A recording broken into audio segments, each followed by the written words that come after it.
Hello, and welcome to Romans Go Home.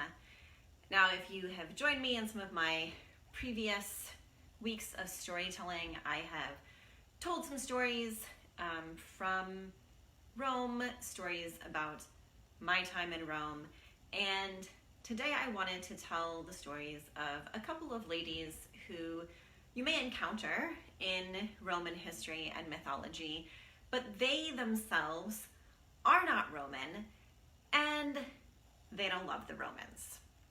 So my first story is going to be about Dido, Queen of Carthage, and many people encounter her in the Aeneid.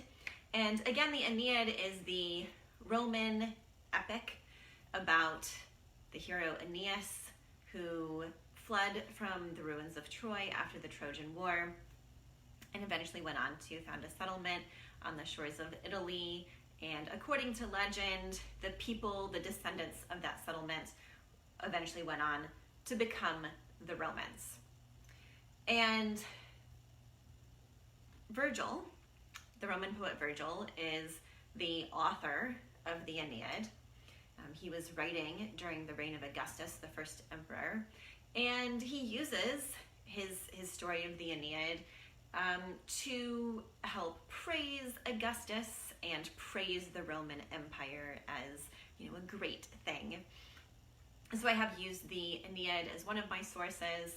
I also drew some inspiration from the Roman poet Ovid in his Heroides, which was his collection of poems about various women from mythology. And Ovid had a very different approach to his writing. He didn't get along as well with the Emperor Augustus. In fact, Augustus banished him from the empire for writing poems that were too sexy and undermined Roman family values. So, two very different sources. And then, of course, I always have to put my own spin on these stories. So this is my story of Dido.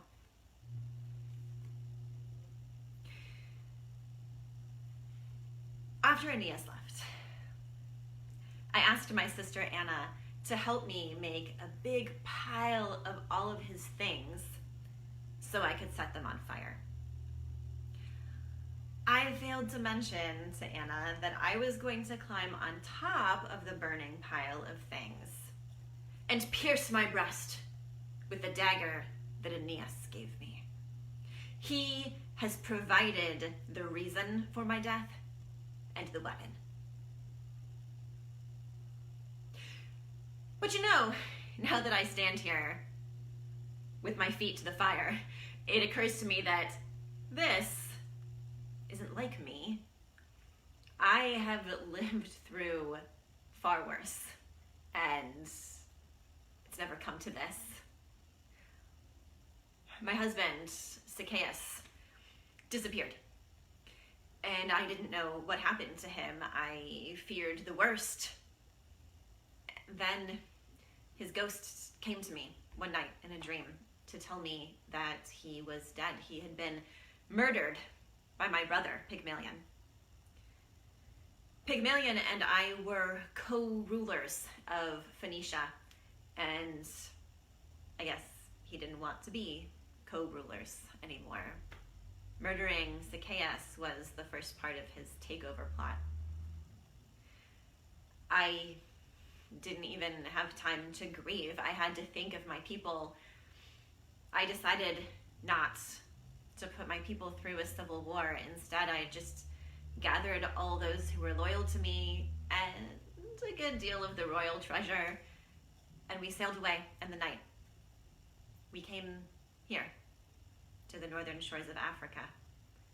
And of course, there were already people living here.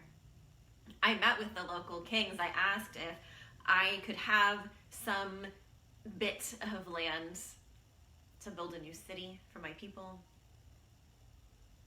They laughed at me. One of the kings threw down a cow's hide. He said I could have all the land that was encircled by the hide. And even then, I didn't give up. I carved that hide into a long, thin spiral, and I wrapped it around this hill. I abided by the terms of our agreement. I took only the land that was encircled by the hide. And we are building a new city here. My people are happy again. They are hopeful for the future. And then Aeneas and his crew washed up on shore after a storm. I offered them hospitality. I told them they could stay as long as they needed to rest and repair their ships. And yeah, I slept with Aeneas, okay? My husband was dead, but I'm not. And besides, have you met Aeneas? He's attractive, and he's got that aw shucks good guy thing going for him. So I slept with him, and I fell for him. I asked him to stay. I told him that Carthage could be our city. We could build it together.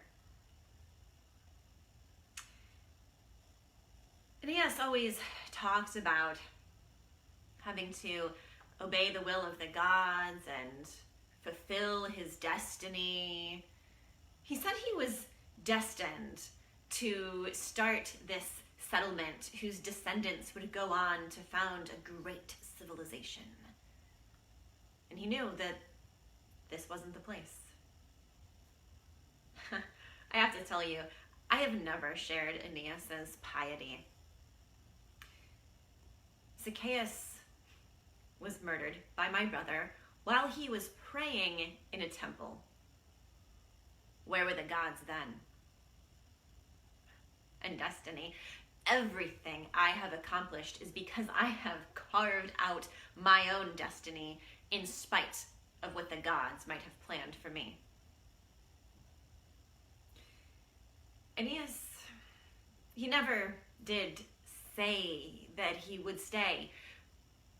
But after we got married, I just assumed he had changed his mind.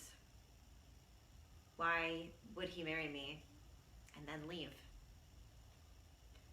But I woke up this morning and he was gone. And at first it was like with Zacchaeus all over again. I feared the worst, that he was dead or murdered. And then I looked out the window and I saw his ships sailing away. It was worse somehow. Worse that he left me than if he was dead. I can still see the ships out there on the horizon. Huh. Maybe he can see this pillar of smoke. Maybe he guesses that it is my funeral pyre. I would like to think that my death will bring him some sorrow, and maybe it will, but not for long. After all, he is only obeying the will of the gods. And that is how I got here. Now it is time for me to give my body to the flames. Wait. The gods. This has meddling goddess written all over it. 2 meddling goddesses, if I am not mistaken. That night, when we all sat around the fire and Aeneas told us about his escape from Troy, his son Iülus climbed up in my lap. Cute kid, but on that night, too cute.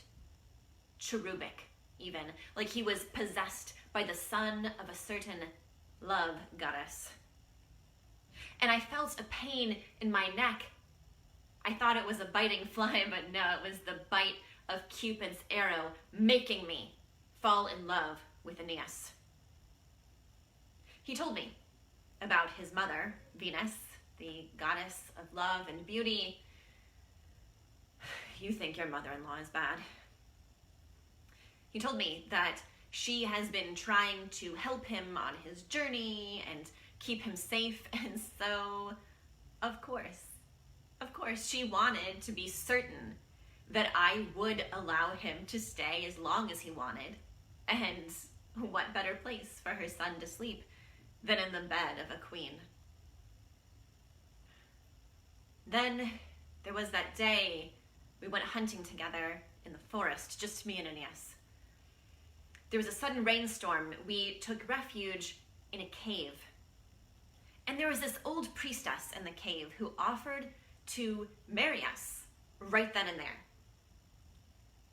I did think it was a little strange at the time, but I didn't question it. I wanted to marry him. But now I see. That was not just any old priestess. That was Juno, queen of the gods, goddess of marriage. Aeneas told me about her also. She opposes his destiny. Juno sided with the Greeks in the Trojan War, and she does not want him to bring about that great civilization. So she's been trying to stop him. Juno was responsible for the storm that wrecked Aeneas' ships and brought him here. Sure, she's tried to kill him in the past, but if she could just keep him from reaching his destination, that would be almost as good. So she married us, thinking maybe he would stay here. This really isn't me. This is madness, brought on by being used as a pawn of the gods. Well, I'm not playing anymore.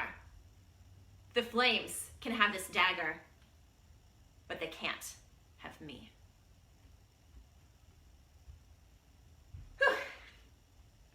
I got down just in time. It was getting a little hot up there. Goddesses, I have a message for you. I hope you're happy. Juno, it didn't work. He left anyway. I have no doubt he will go on to bring about that great civilization, and that they will be every bit as irritating to you as you think they will. In fact, I kind of hope they are. And Venus, he isn't safe. His people and my people are enemies, and we will try to destroy them every chance we get. My sister Anna is over there. She is upset. She thought I was going to go through with it. It's okay, Anna. I'm not going to do it. I'm carving out for myself a different destiny. Thank you. So that's my story about Dido. And of course, the failed relationship between Dido and Aeneas is something that the Romans could point to as the origin of the bad blood between the Romans and the Carthaginians, and part of an explanation of why they did fight each other so often. So that's my first story. Next, I'd like to jump forward quite a bit in history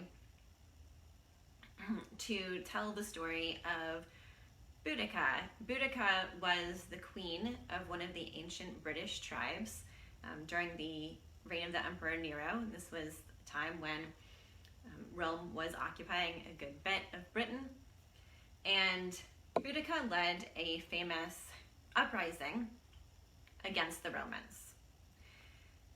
Now, I first encountered Boudica when translating the Roman historian Tacitus, which is where much of this story comes from.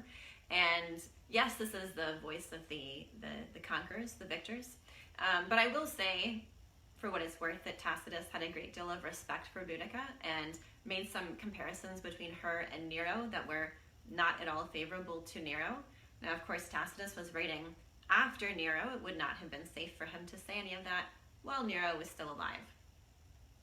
Also, to research this story, I read from Caesar's Gallic Wars. This is Julius Caesar writing about his own campaigns in Gaul, including Britain. And we know, or we think, that Caesar was not always maybe the most reliable narrator about his battles. What tended to happen in his narration of the battles was that it looked like the Romans were definitely going to lose, and then they won, which made him sound really great, like he had done this really great thing. But maybe that's not always exactly what happened. And I first got the idea to tell a story about Boudica actually when I was moving to England, because the area where I lived in England is actually the region that Boudica was from. And so I thought, oh, I'm going to this place where Boudica is from, and I should tell a Boudica story while I'm there. So I was actually on the plane flying over to England when I was moving there, and I had taken on the plane Tacitus and Caesar's Gallic Wars to start working on this story. As it turned out, I never did tell my Boudica story over there. I think because there was more interest in having an American tell American stories than having an American portray an ancient British queen in, Britain, where there are lots of British people. But I have gotten a lot of mileage out of the story since I have moved back, and I think it's pretty cool to be able to say that I did live in the region that Boudica was from. And you may remember from some of my earlier shows, I've also been inside the temple to divine Claudius that is mentioned in this story. So I do tell a story portraying Boudica, and I envision it as the speech that she gives to her troops before their final battle against Suetonius, who's the Roman governor of Britain. And I will tell you what Boudica didn't know as she was giving this speech, which is that she was about to lose. Her rebellion was very successful up until that point, but the Romans were very skilled, very well trained for battle, and the Britons, even though they outnumbered the Romans, they were mostly kind of ordinary people. And also for this particular battle, Suetonius had picked a strategic location that really favored the Romans. So the Romans ended up winning and putting down the rebellion. Boudica was not found at the end of the rebellion. Maybe she was killed, and somehow they just didn't find her body. Maybe she escaped. Maybe she took her own life. People aren't totally sure. We do think that she did not want to be captured alive, because she was pretty sure that Suetonius would parade her around and make a spectacle of her. But Boudica is still celebrated in Britain. There's a statue of Boudica in London as kind of this hero. So I'll tell the story as Boudica speaking to her troops, and you can imagine yourself as the Britons who are ready to go into this battle. I am Boudica, queen of the Iceni and leader of the rebellion. Britons, our ancestors first became entangled with the Romans during the campaigns of Julius. It is fitting, therefore, that we should escape the empire during the reign of the last of the Julio-Claudians, the Emperor Nero.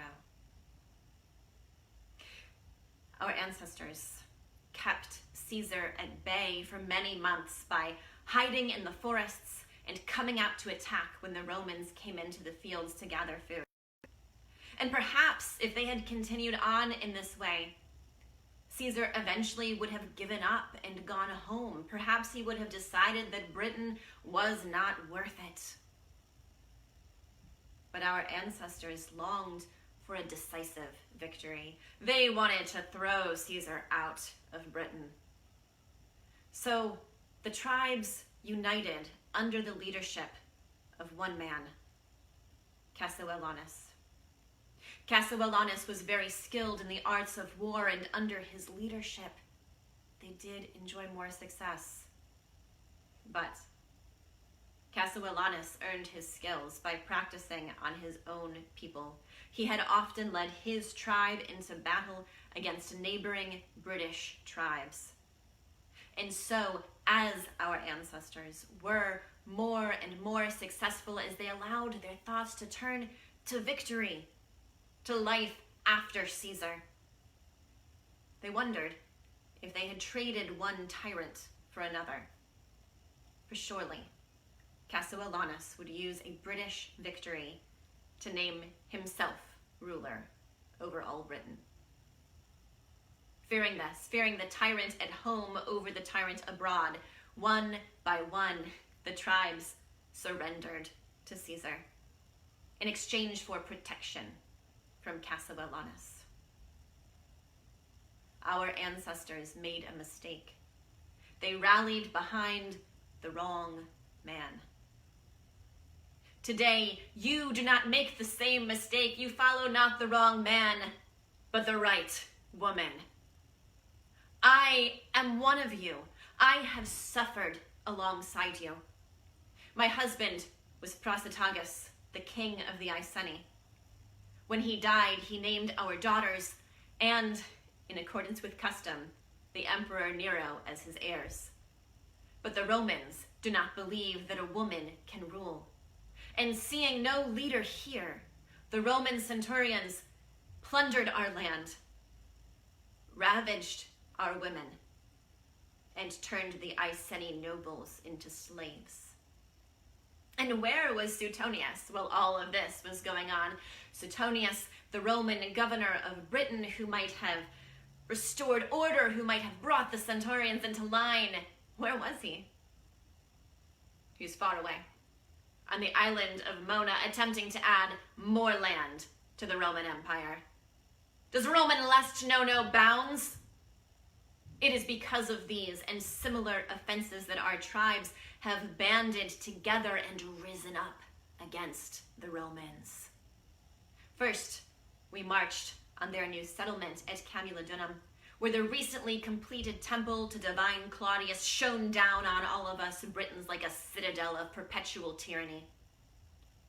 As we marched toward Camulodunum, our victory was foretold in the omens. Roman women were raving in the Senate house, pulling out their hair, beating their breasts, speaking in tongues. Their river ran red as if with blood, and in the surface of the waters you could see the image of a fallen city. Their statue of Nike, Victory, had fallen on her face, as if she had tripped while trying to flee. The people of Camulodunum feared us, rightfully so. They sent for aid and received a mere 200 men. Those 200 men and all those they were sent to protect were forced to take refuge in their temple, but not even divine Claudius could save them. After several days' siege, we tore down their citadel stone by stone and burned Camulodunum to the ground. By that time, Suetonius had sent a legion to help, but they were too late. We marched down the road, met the oncoming legion, and defeated them as well. Next, we marched to their trade city of Londinium. Suetonius had returned from Mona, and the people of Londinium pled with him to protect them. He explained to them so calmly that their city was not an easily defensible one. Better, he said, to lose one city than all of Britain. They wept in the streets as he marched away. Suetonius was wrong. It did not cost him just one city. After we took Londinium, we marched north and took Verulamium as well, likely another indefensible location. Now, today, Suetonius has finally agreed to meet us on the field of battle, a field of his choosing. Look at the Romans. Even now they are frightened and they wish to flee. Can you blame them? We are so many we could defeat them with our war cry alone. Imagine what we will do with our charge and our blows. Britons, our cause for war is a just one. I am a woman and I am not afraid to die. Today, we must all fight or be slaves. For Britain! All right, and I'm sure that you are all now charging toward the Romans with me. I appreciate your support. So those have been my 2 stories of Romans Go Home. Thank you for joining me, and I hope you've enjoyed it, and I hope that you keep telling your own stories, stories that you love, stories that you've changed a little bit so you love them even more, and enjoy the rest of your Thursday. We'll see you next week.